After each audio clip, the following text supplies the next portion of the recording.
December 25 యేసుప్రభు పుట్టినరోజని ఏ pastor అయినా చెప్తే మళ్ళా మీ ఊరు రాను నేను. ప్రతి పాస్టర్కి తెలుసు డిసెంబర్ 25 యేసుప్రభు పుట్టినరోజు కాదని. అది అన్యుల పండగది, అది రోమియుల పండగది, బయలు దేవుణ్ణి ఆరాధించే పండగది, సూర్య దేవుణ్ణి ఆరాధించే పండగది. కానీ క్రీస్తు పుట్టాడు. ఎందుకు పుట్టాడు?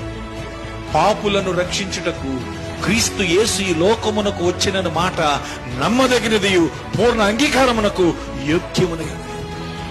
నువ్వింకా పాపిగా తాగి పిచ్చ పిచ్చ యాసాలు వేస్తూ, పిచ్చ పిచ్చ డాన్సులు వేస్తూ, బూతులాడుతూ, సిగరెట్లు కాలుతూ, సినిమాలు చూస్తూ, వ్యభిచారం చేస్తూ నువ్వు క్రిస్మస్ చేస్తావా? నువ్వు చేసే ఆరాధన దెయ్యపు ఆరాధన, సాతాను ఆరాధనది.